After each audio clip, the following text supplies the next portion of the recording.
Welcome back, my tuning brothers and sisters. We're back in the car now, and I have fixed my exhaust leak. The exhaust leak was coming from behind the O2 sensor, but pretty close to it. So there's a flange, basically, the way I have some custom headers in the car, and basically when you're at idle, there's very little exhaust pressure. And since we're going to be doing some idle tuning today, basically what happened was my idle was getting kind of worse and worse. I've tuned it, a while back and everything, and it was running fine, but it was getting kind of worse and worse, and it was doing weird stuff when I started it and everything. And I traced it back to my gasket in the flange blew out completely. Actually, it really wasn't a gasket. Since this is a weird size flange, I wasn't able to find a real gasket for it. And the gasket maker stuff that I'd used before wasn't working very well. So I took the time to reapply that, get it bolted back up, get it torqued down, and that should fix the problem. And like I said, there's not a lot of exhaust pressure at idle, that's when you see it. It allows a little bit of oxygen to enter the exhaust, and really it doesn't take much to screw up your O2 sensor's readings. So if you have any kind of exhaust leak, in front of the O2 sensor especially, or just behind it, then you could have this type of issue. So I recommend checking that out if you have issues with getting your idle tuned correctly, or if it just seems really random. When you're driving, you have a fair amount of exhaust pressure, so those type of problems do not really exist when you're actually above an idle, you're driving around and stuff like that. So that's why the car can drive just fine, but just idle like crap, and no matter how hard you work on it, you can't seem to get the idle to settle down. So anyway, we're back in here.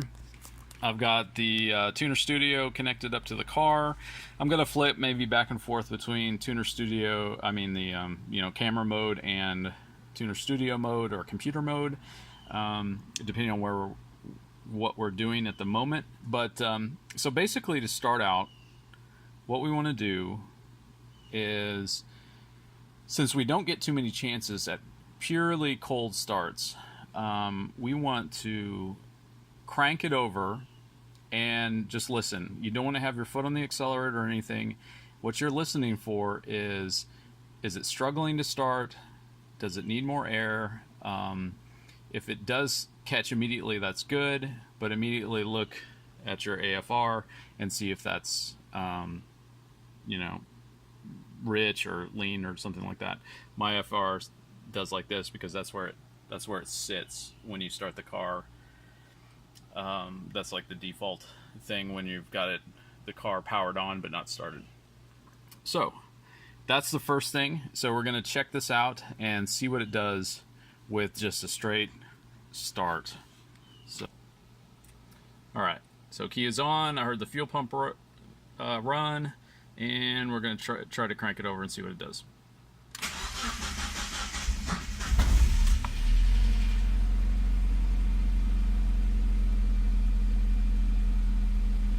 And we're going to turn it off. Okay. So what did we learn from that? Okay, so it cranked over longer than normal, longer than what would be considered like stock cranking times. Now, on a Miata in particular, the cranking times are kind of long anyway. That's just sort of natural. You can get them better with Megasquirt, but so it cranked over, and then when it sort of started to catch, it stumbled a bit. And I didn't touch the accelerator, anything like that. I didn't give it more air. But so it did manage to start and run by itself. And, but it did kind of stumble a bit and pause almost, and before it actually kind of settled down.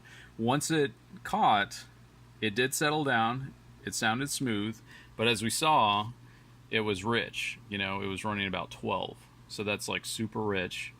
And that's probably expected based on two things. The idle VE table here, to me, looks pretty high. These numbers look pretty high. I'm running, you know, stock injectors and everything like that. So really, this should be kind of lower, I think. And then the second thing to look at is these initial values. Now, it's not going to go into using these immediately. It's going to go take a few seconds. In fact, we've got it set to 3 seconds transition time between crank and run. So it's going to take at least 3 seconds for it to go there, and then probably another maybe second or two for it to actually enter closed loop idle. But so it's important to kind of note what's happening at the time of the crank. Now, I'm kind of doing it by ear and everything like that. A better way of doing it, which is a little bit sort of beyond the scope of this video, is to actually log everything, and then you can just look at it at your leisure. You can see kind of exactly what's going on, and that would be like a second step if it was really, you know, to me, if it was really struggling, or you know, or you weren't quite sure what you were hearing, then that's a good place to go next. But for right now, I just wanted to do it by ear and just kind of go from there and see what we could do. So the crank time was a little bit long, so that means we may want to bump up our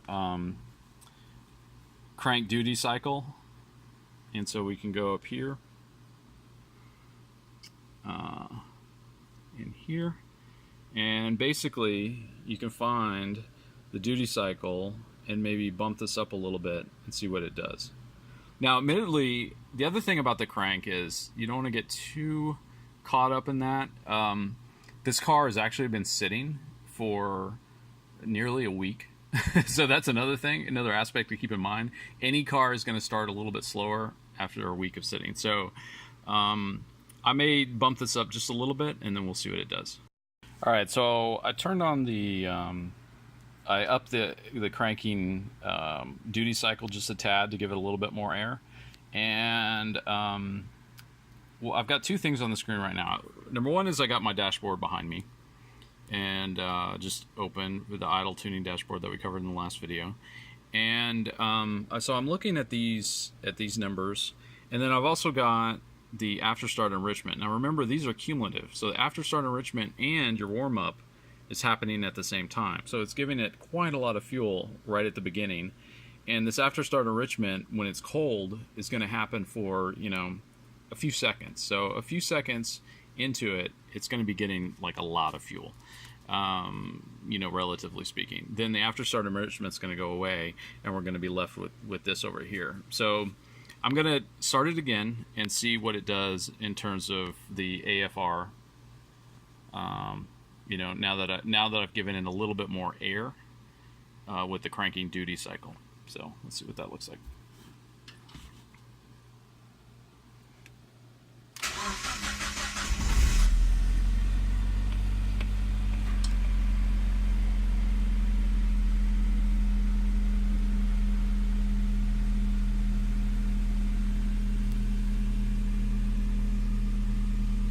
All right, so the RPMs are still, you know, fairly high.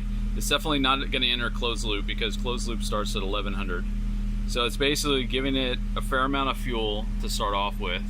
So it's going to start, it's starting pretty rich. And if I look at my temperature, you can see it moving through here. You can see it moving down slowly. By this time, after start enrichment should be over with. Even though it's still moving, it's just doing that because of the coolant temperature is changing. So after start enrichment is over with. So I can close that. So I'm gonna mess with one thing at a time. So over here, we can change this to, like, say 110. And you can see our AFR go up a little bit.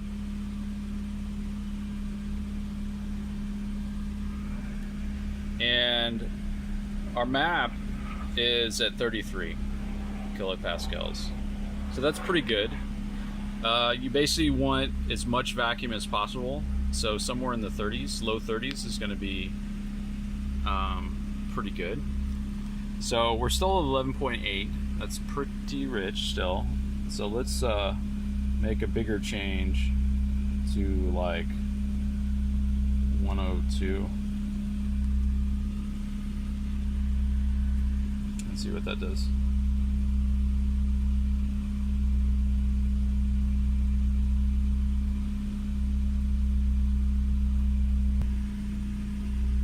All right. So now the engine speed is dropping, and it's a little bit higher than my target, which is 850. But it's coming down, and this is appropriate given that this is a cold start.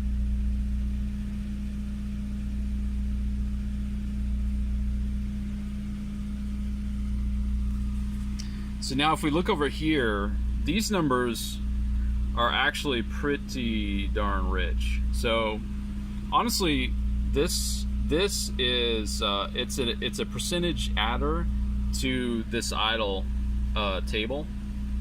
So really, this one, from a percentage adder perspective, is probably the original. What it was before is probably closer to the mark. So let's make some tweaks right there and see what happens. Okay, so taking a couple steps at a time, I took all these cells in the middle and just changed them to 60. So that reduced it kind of substantially. It was about 65 before. I went ahead and put the warm-up enrichment back to like 110, 105, 102, and then 100 as it warms up. So now warm-up enrichment is basically over with because we're about at operating temperature here. So the other thing I did was right here with the initial idle duty, change that down in the cells where it's sitting right now. The other cells are still the same. I just wanted to change these cells in the middle here to both be down to 30 instead of like 34 and see what it's doing. And so now we're getting up into the 13s, and the idle still feels smooth, and our engine speed is at target. So this is a little rich, you know. So we can play with this some more, but you definitely want it to be you're tuning for smoothness on a cold start. So we're really making use of this cold start stuff to make sure that it has as much fuel as possible so that it has a nice smooth start at the beginning. So if I blip at the throttle a little bit, you're going to see these indicators here in blue, right there and there, kind of move around. So let's see what that looks like. And it goes back to hovering there. See, and it gave it a little bit more fuel as I blipped it, and it's going to rise back up to about 13, I think. All right. So it's sounding pretty good. Let's shut it off again, and we'll get this resynced. Okay. Okay. All right. So let's see how it sounds starting up now.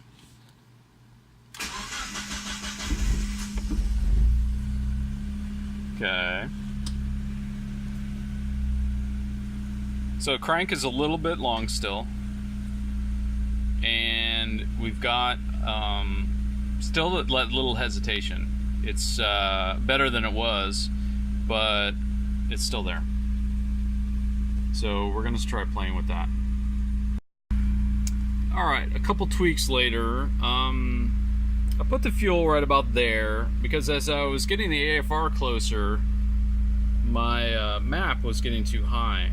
and basically it starts hunting when the map gets too high, and it sort of stops liking it. So I don't know, 14.0 is kind of seeming pretty smooth.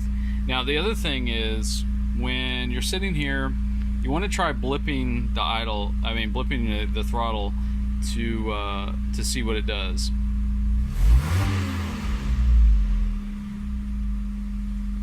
And you can see the engine RPM drop, and look at the idle stepper position. When I blip it again, obviously it goes down a little bit, you know, if I hold it. So what that's doing is that's your initial values. So I ended up bumping this up by quite a bit. So evidently on my car, the idle screw is in pretty far, and it doesn't let much air in.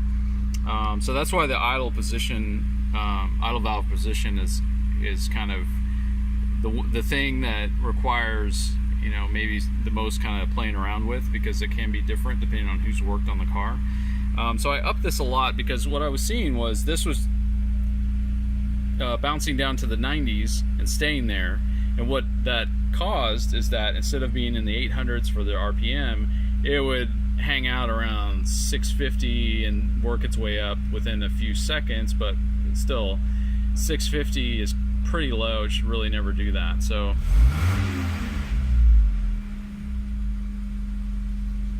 here it drops a little bit. So if I increase this again, maybe just a little bit more, couple things here, go over here and hit burn. Okay.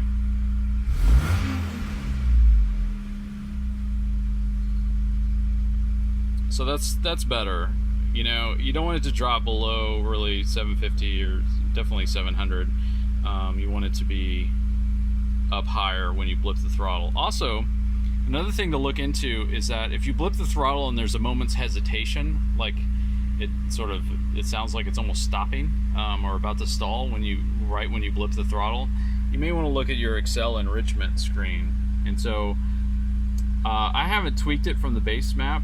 So the base map that I got was exactly, if I could move my cursor, and go down here to settings, and since I have a TPS, I set it to Excel pump AE, and go in here, and what this is going to say is basically the percent per second that you want it to come in. You know, basically give it more fuel as you press the accelerator. So if your throttle is changing at more than 10% per second, then you want it to give it more gas pretty much immediately. If you're sensing a hesitation, like this is smooth, there's no hesitation when I rev. That means that it's fine and it's getting enough fuel when I hit the accelerator. If you don't hear that, then you're going to want to decrease maybe your dot here, TPS dot, or you can increase the multiplier.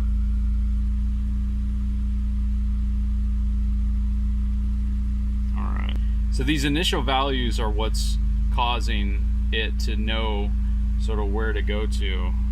If I give it maybe one more bump.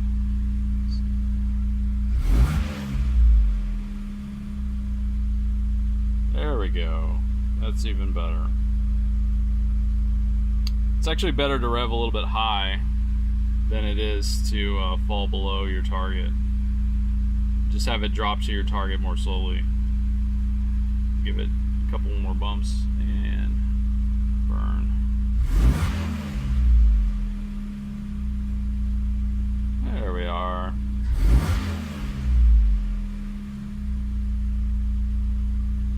There. I think it likes that.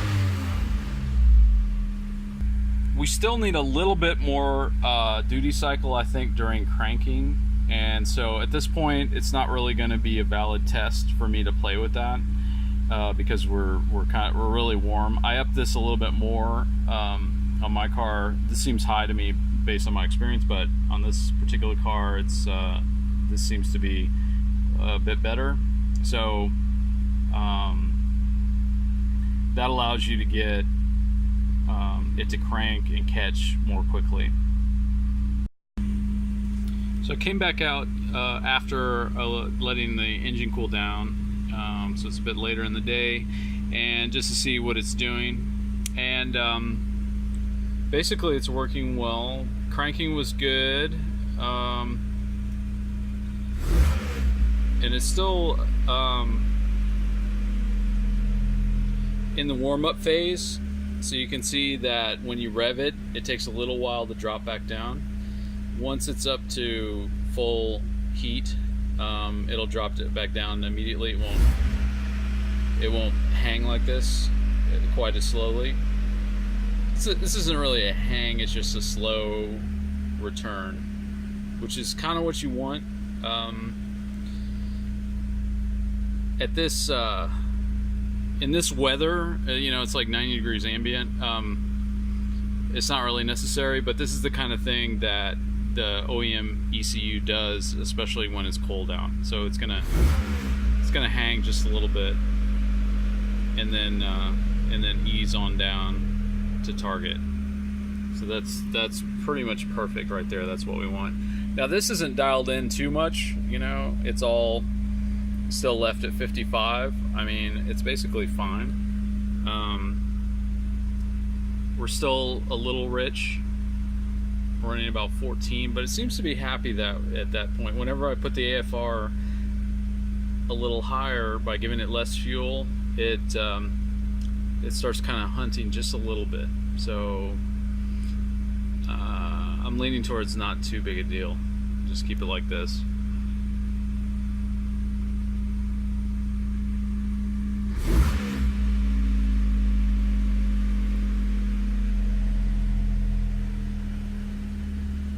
You can see that the idle position at the bottom corner there is it makes a big difference with the initial idle values. If those are correct, then you don't dip under your target. So you want to get that correct. And then this is just really for reference. I'm not changing timing at all. I'm just like seeing where it goes, you know, and so on. So now we're warmed up. Warm-up enrichment is at 100% value, so it's not adding anything.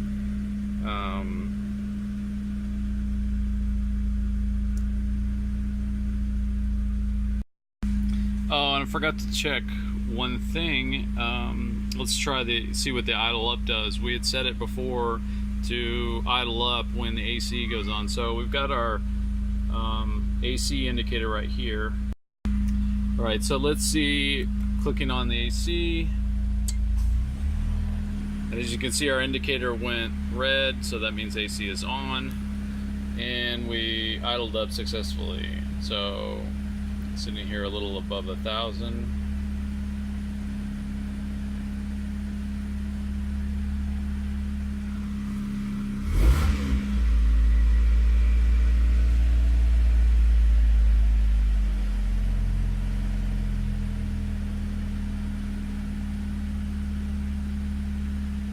Yeah, it seems good. Whoa, went a little lean there. Whoa. Well, it's hunting a little bit. It's not quite as happy with the idle up as it. Oh, it's not. So this is what a hunt looks like. It's kind of getting a little lean, and then it goes back. And you can see the RPMs are kind of going around different places. But this is not too bad. It's very minor, really.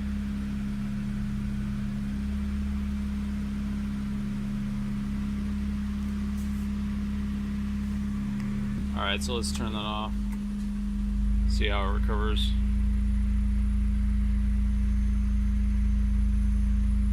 So you can see our cells now are down here because we're down in the 850s.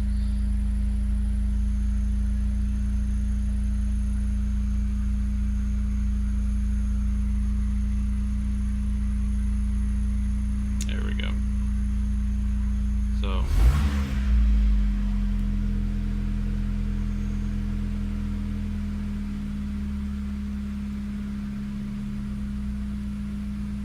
and a smooth return to target.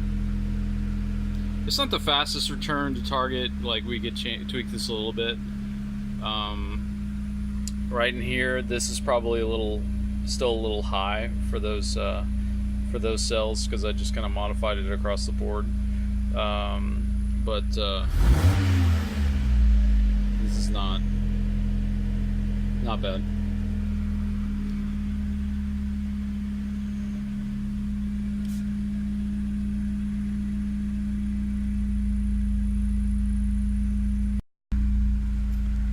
All right, so that's where we've got it now. It's not 100% perfect, but I'd say it's about 95% there. We got it to crank, catch at a reasonable speed. We've got our AFR tuned more or less. You know, you mostly want to look at both of these numbers, AFR and the map, and have your map be kind of as low as possible, as much vacuum as possible. You do not want the RPMs changing too dramatically. You can see this, it's varying very little. When I blip the throttle, it goes up and then it comes smoothly down to target and doesn't bounce around. So, and also when I blip the throttle, it doesn't like hesitate or do anything weird like that. So that's basically what you're looking for idle tuning. All right, everybody. Thanks for watching. Thanks for your patience in the amount of time it took to get to the car. So we're going to be continuing this series with the VE Auto Analyze, or Analyze Live, I guess they call it, but it's the auto tune type of portion where you can tune that on the street. It makes it really, really easy. Thanks a lot, and I'll see you on the next one.